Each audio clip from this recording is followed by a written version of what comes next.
This is a second humoresque after the remarkable prior piece based on a chicken ballet. It's about human silliness, gossip, idle chatter, and an exhibition of simple, unrefined, somewhat unfiltered, everyday humanity, filtered through the lens of the vernacular. If we were lacking to modern equivalent, the best analogy would be a snapshot of social media, the internet, a Limoges piece. Here some gossip ensues, in which everyone discussing things, but no one really listens enough to any else words to really try to understand anything much beyond their own voice contribution to the total malaise of the dynamic such as it is, which is truly the art of gossipers.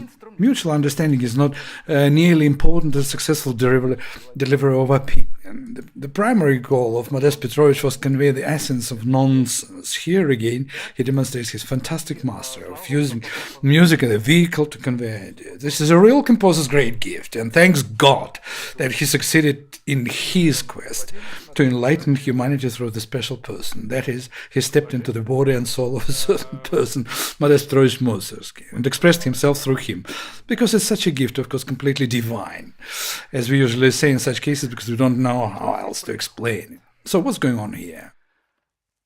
It's necessary to determine very precisely where the storyline is actors and being depicted and where is action of the story is being placed. In the usual interpretation of this piece, as a rule, there is a doubling of nonsenses, where we find the interpreters are not able, as we have already encountered many times, to read the musical language, to understand its meanings properly. And the foundation that underpins this work, this picture of empty vessels, is sketched or structured as one would a cartoon, like a parody, and only by understanding it. But understanding the musical language is identifying with it for what it is. As musical language, we can convey the absurdity of all it, the lack of actual interpersonal communication, the nonsense of empty words, and then be able to laugh at it. Because it is in heart is very funny, wonderfully done. And one just have to savor every little detail when Mussorgsky shows his amazing master of parody, caricature, and a humorous comedy. But if you only scratch the surface and do not read into sufficiently, then chaos is just superimposed on nonsense, and chaos, you get chaos in the square, and the performance loses all the value. It devolves into the kind of virtuosic, compressed, densely incomprehensible work, like the fracals of the noisy woodpecker. This, of course, terrible. And in any case, I want to bring up this subject. I will now dwell a little distracted because we enter the final phase of this great canvas, where I want to dwell a little more, on one hand, on the skill of the genius of Modest Petrovich, on the other hand, the meanings open up with a deeper look in the musical text. So, as usually, we focus on what the composer wants to tell us through the multiple data points. We need to carefully, very carefully, repeatedly collect all the data and the information, all possible identical narratives of the composers, because humorists are a big part of composition, of the world of music in general.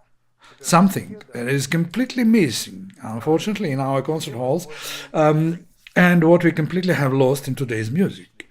This provides us an opportunity just to laugh, to enjoy when composers laugh, when composers make very funny statements through music, when their notes glisten and shine with the polish of humor, and when, in general, the audience should be free to smile, to laugh, and able to unrestrained humorous comedy of the musical moment. All this, like many other qualities and feelings, we are lost in classical music and the performance of classical music. Music is just as rich as everything that we have in our beautiful human life and soul.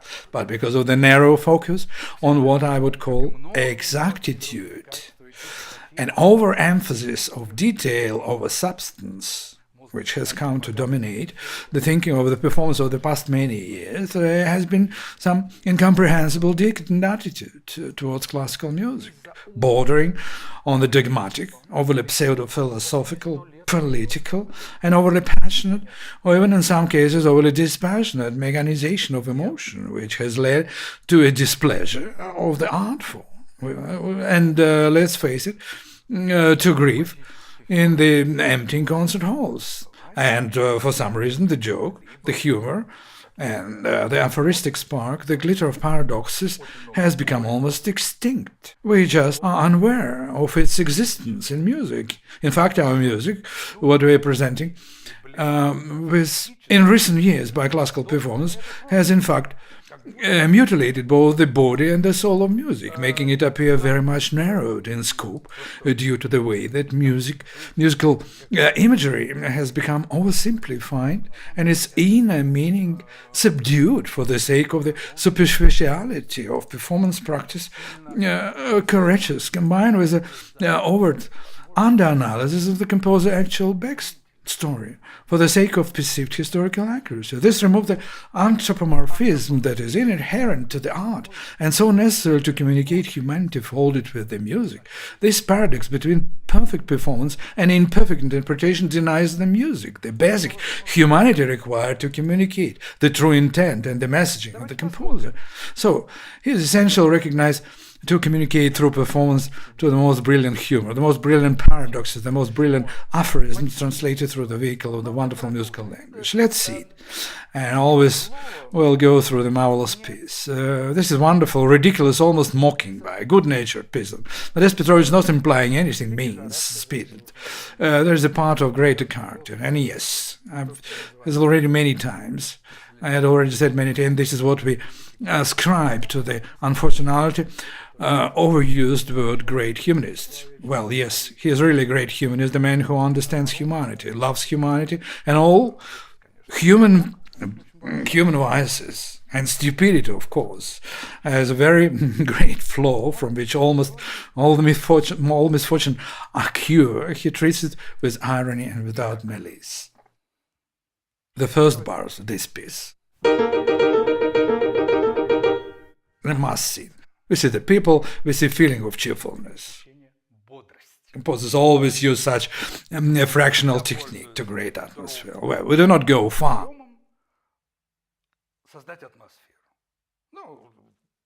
We can remember Shostakovich. We are met with cool morning. Same things here. This is an atmosphere. Hence, we interpret the first measure as creating an atmosphere, not yet personalization. It's not yet, nothing yet happening, it's just an air.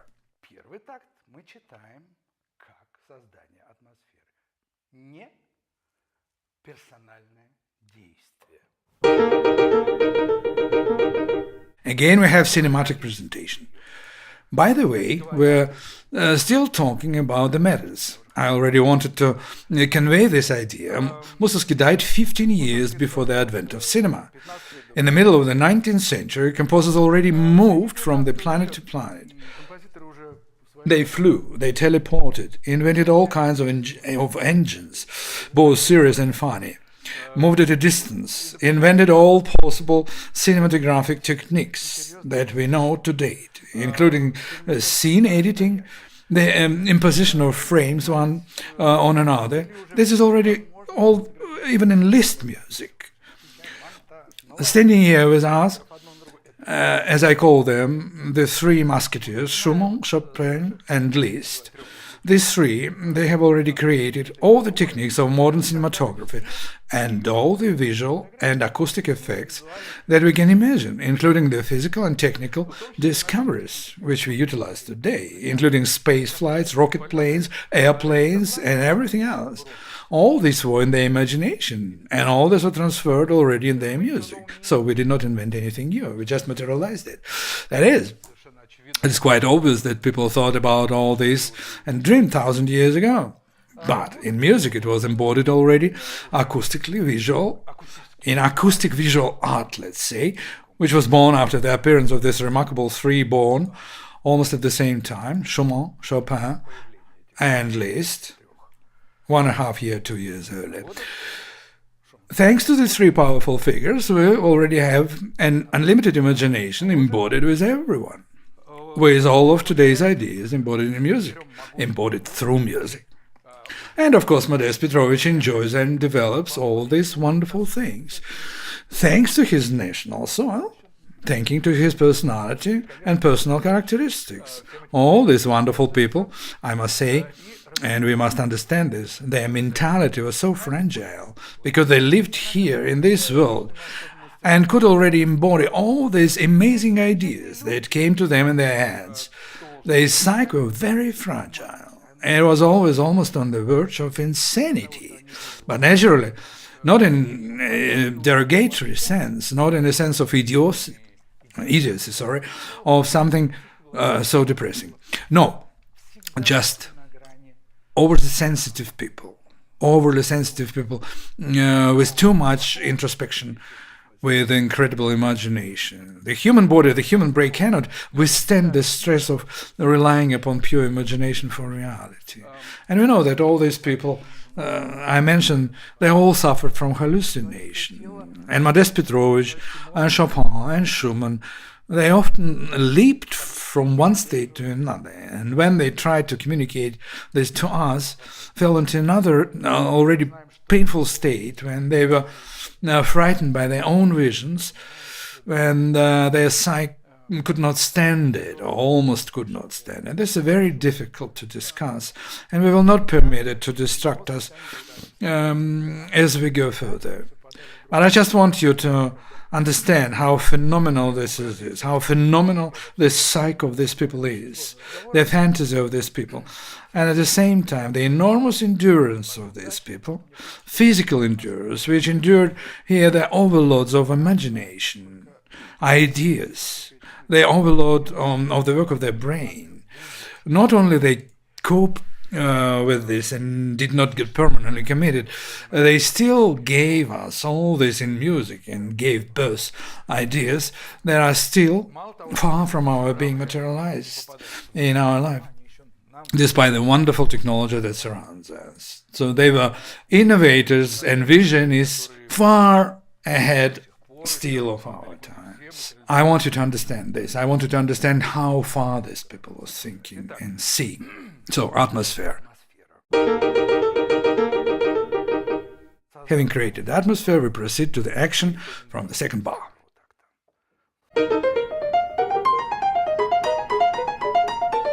So, since there is so much happening at once, I will interrupt myself frequently and always explain what's happening.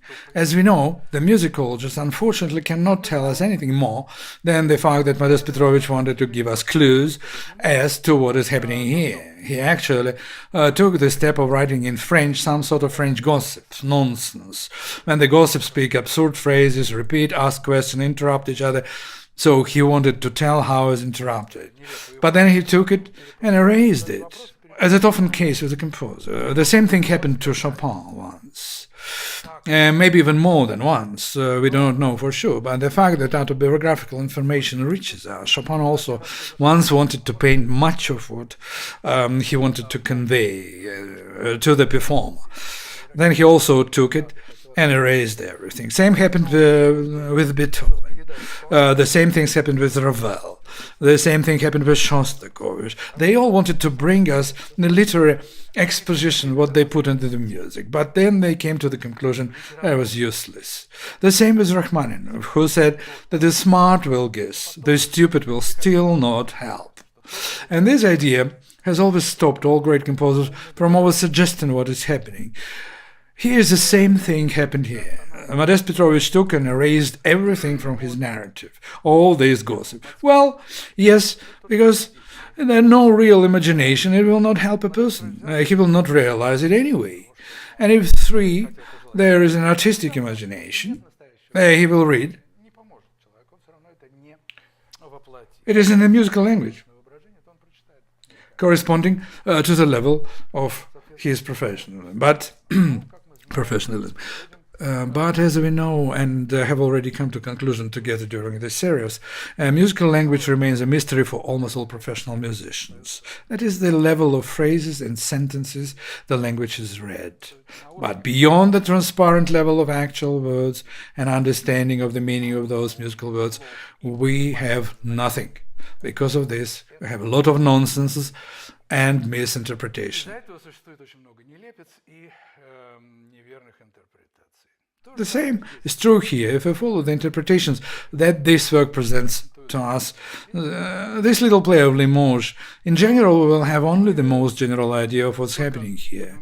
People are keen on the pace, begin to drive incredibly, show their physical abilities, although he has completely different artistic aims to shoot for.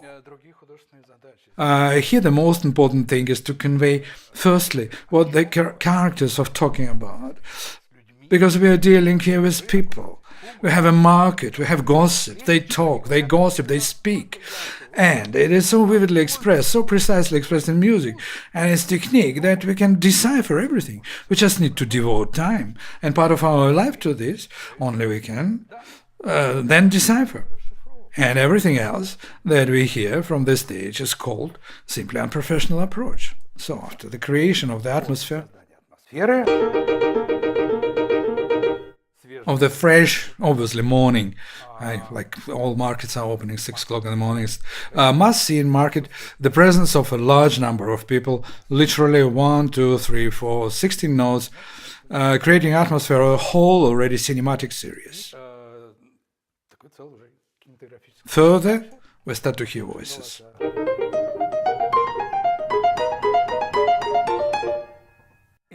So what is this? We know that they're gossiping about some cow that has run away somewhere. Then no one understands whether it's cow or someone has lost teeth or someone else has lost something. In short, they're already complete confusion. Well, let's decipher the language. So, therefore, everything should be approached from the standpoint of mechanically short strokes. Since this is an atmosphere, this should go to the background. The voices of gossip should come to the fore. Therefore, everything related to the material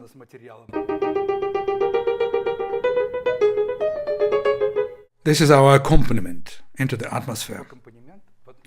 Relief should be very large throughout the narrative. And to the fore, as in the cinema, faces of speaking gossips should go out.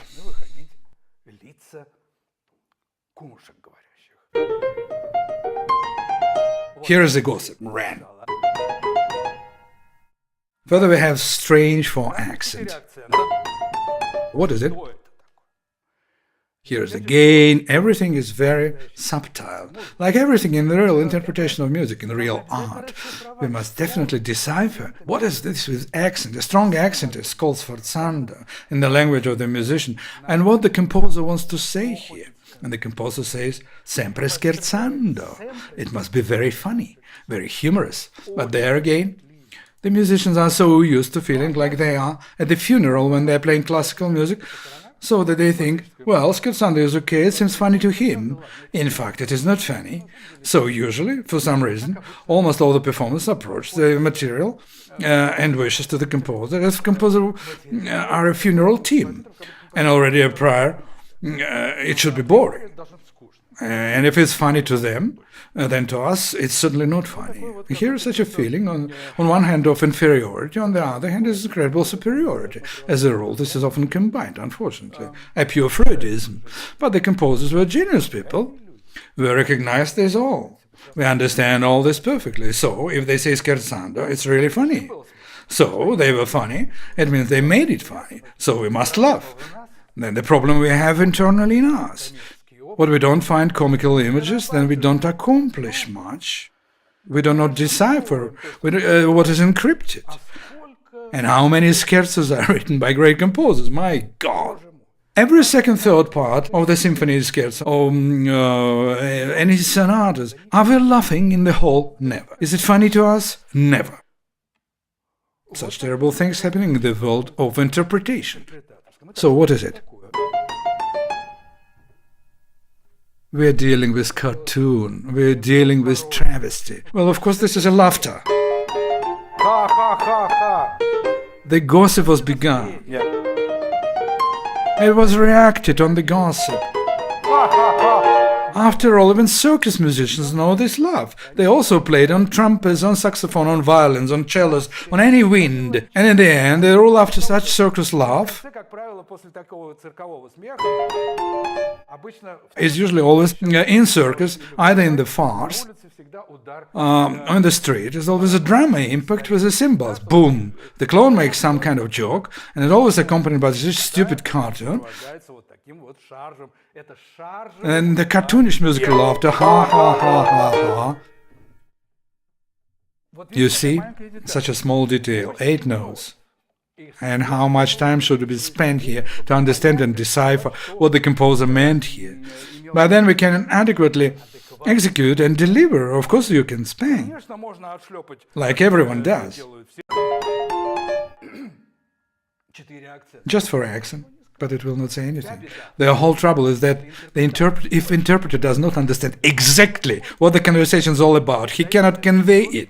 But this is transmitted not only through music, it's transmitted through some unknown communication, some biofield, something the scientists still have to decipher. But what makes the music magical, a live musical communication between a living musician and the audience, is when all artistic images based on solid knowledge and great expressiveness are transmitted to us.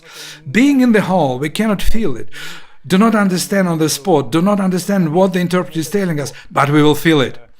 And then it grows in us, understanding grows with time. But in any case, the impression will be a meaningful musical performance, and maybe we do not know what is happening exactly, but we'll still laugh, because it will be funny. So, ha ha ha ha. Ha ha ha ha. Laugh. I want to show you 2 small examples of how composers portray laughter. For example, this characterized laugh. I'm sure that this is not a laughter of Modest Petrovich himself. I think that he, being an open-minded and temperamental person, probably laughed from his heart, but even more so, also is quite often laughter when people hold to their tummies. But this, after all, a parody of laughter. For example, hear how Chopin laughs.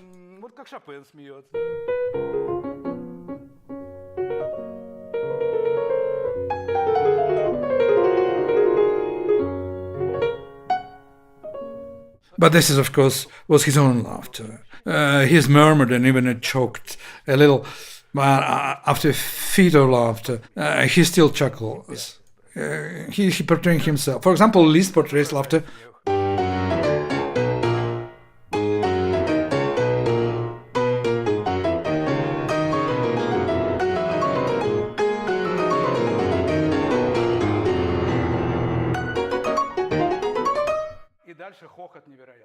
And further laughter is incredible, but this is a laughter of philosophical content. This is a laughter of Mephistopheles, with whom Liszt laughs in the finale of his sonata. It's something here a little scary and dangerous, since Liszt was very public, philosophical.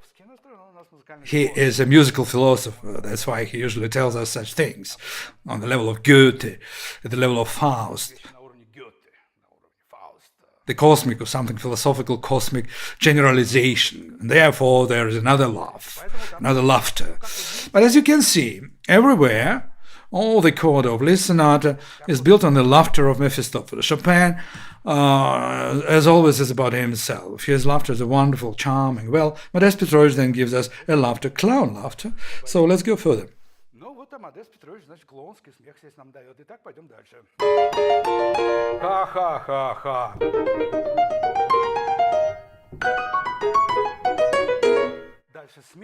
Further he shows us the reaction of various characters. Further focus on the second bit instead of the first, then again on the second, and again on the first. The polyphonic series turns on, or we see to gossip talking. That is, on one hand, we still have the nervousness, is peculiar to the market, and for gossips, especially for gossips. But the difficulty here on the interpretation of is precisely in creation of the artistic image, when we have to remove the less important details, that is, atmospheric details. That is atmospheric. And the conversation is here. Persuasively, Surprised? What do you say? Yes, I convince you. Yes, cannot be. And further two gossips have already jumped on each other. I'm telling you. Oh, well, and I'm telling you, yes, it cannot be. And they return again to the first gossip. Only further is already a completely different understanding of the gossip, another interpretation. Well, as it follows from the clue. First talking about the cow, then they're talking about the lost teeth, and the devil knows what. In short, the absolute nonsense at all levels. So what Fellini and other people like to have shown in filmmaking, what gift of cartoonist, caricaturist and humorist, what Modest Petrovich is.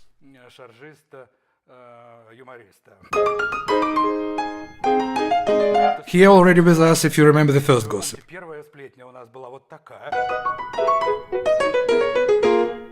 The reaction was not too sharp. And at the same tone, we see completely different reaction from the other character.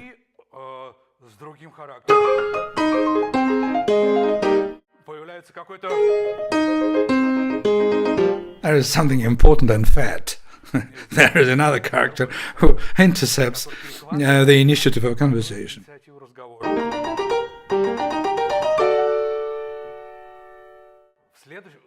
Every half a measure, the situation changes. Surprise, conviction of each other. Like two geese. Moreover, it's very interesting that sometimes I allow myself to smile that Modest Petrovich is not very accurate. If you remember in the castle, for some harmonies he moved from Italy a little bit to South Spanish harmonies. And here, it cannot be said that this is a Russian market. No, it is all those French self-satisfied smokers, self-satisfied gossips, smart fools. It is very French.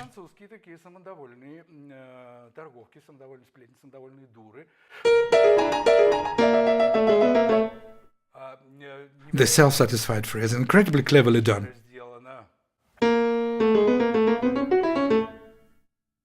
Very self-satisfied. And the second person, listening. And if to say yes, yes, yes, yes, yes, yes, yes, yes, yes, yes, yes, yes, yes, yes, yes. In fact, this fragmentation speaks for much more. This is a magical musical language and the compressed images with the thousands of associations. Well, I try to do as little as possible to them, not to invest in your ears my own association, but I just want to simply say and show how fantastically and witty it's made. So, surprise. He begins more and more excited in indictment of each other, although the subject of the dispute is already clearly forgotten. It's complete absurd.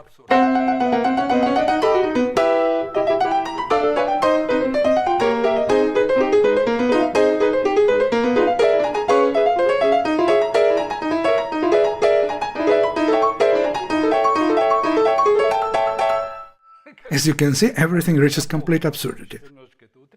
Now, I'm exaggerating a little bit, probably. In fact, maybe it can be calmer, but Modest Petrovich himself brings to the point of absurdity when the next two bars are, as a rule, already his clowning device to show the excitement of the crowd with one note.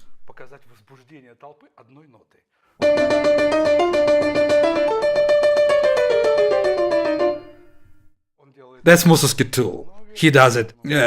Also in Boris Godunov, we can hear it, the scene under the chroma when agitated crowds appear. Very cool. He came up with this not to show any chords, a lot of polyphonic conflicts, no, just one note. The crowd is unified in a general complete idiocy when they are already losing all human form. It was precisely these endless disputes that we saw here, which were increasingly crushed and crushed, because they get shorter, shorter, shorter, and more absurd.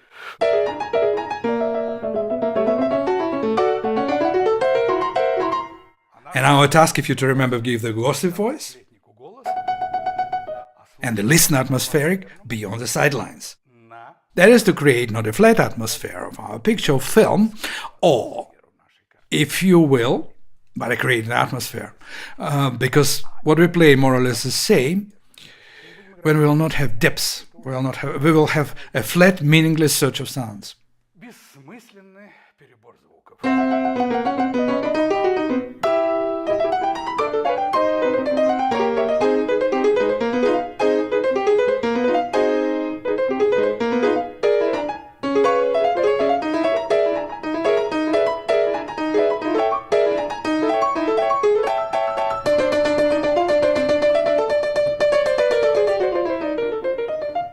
So it's all completely fall into the madness, which can, in general, even from the position of the artist, just say, ah! There's nothing more logical here. Everything goes out of control. A complete madness. But this Petrovich brings us back to the first gossip after that.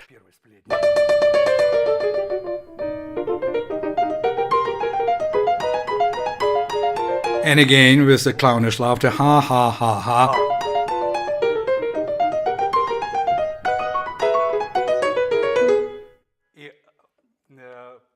Using the same techniques, the same music, with the use of different modulations creates different situation again.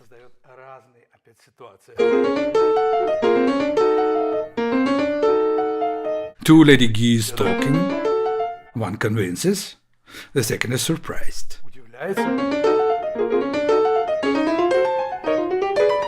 And then they become completely like chickens. If you remember our chicken ballet, that is the split, yes. But the female crowd of gossips excitedly and with great emotional force, this heated set of exchanging that are rooted in chaos and commotion that is common to the tumultuous crowd situation, and mimicking the dialect of a chicken coop, and often which is a humoristic comparison. Убеждение, возражение. Everything is already breaking.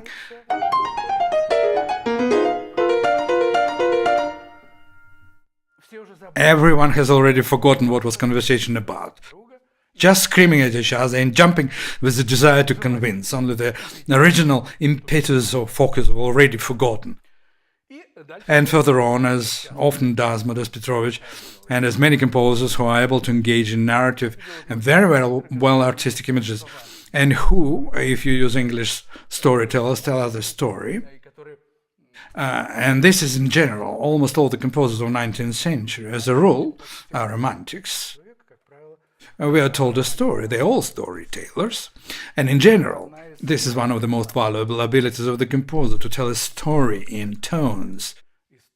Either the story of his soul, either some genre sense. And Mussorgsky, as we know, owns everything. He can do whatever he wants. So, a little epilogue. What does Modest Petrovich say here? He asks Mena mossa, the medium speed, sempre capriccioso, again to make it absurdly funny as possible.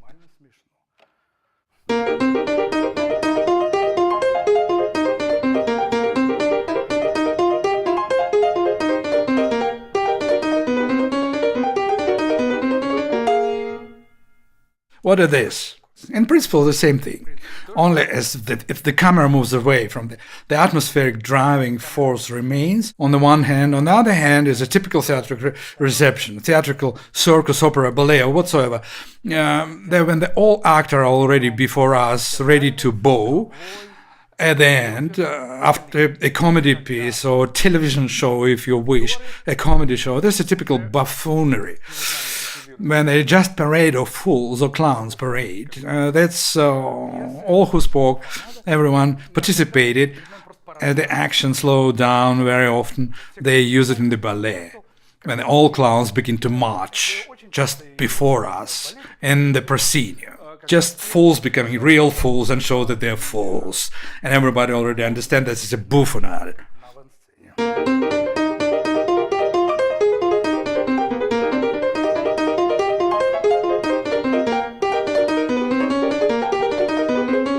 And the last measure, completely phenomenal again, the reception of the cinema and sound recording. When exhilarating to the end, this is when we know this very well from movies, comedy shows, when the absurd reaches the maximum, This exaggeration, both sound and imagery. They started to do only in our era, after the Second World War. That is, it's in the comedy movies, in the time of silent camera, but with the sound, especially the second half of 20th century.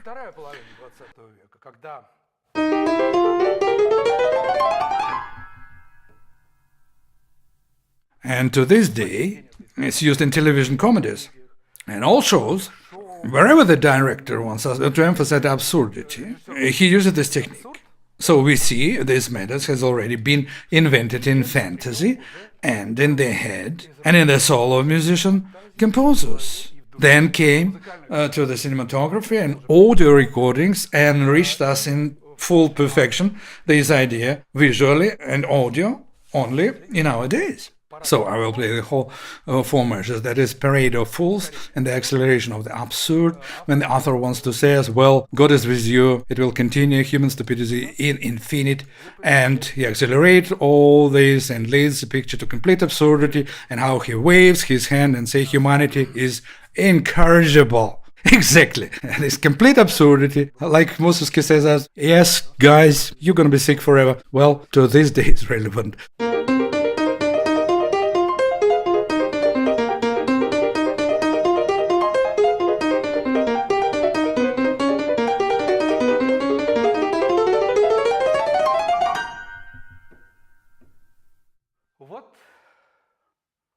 There's such a small scherzo,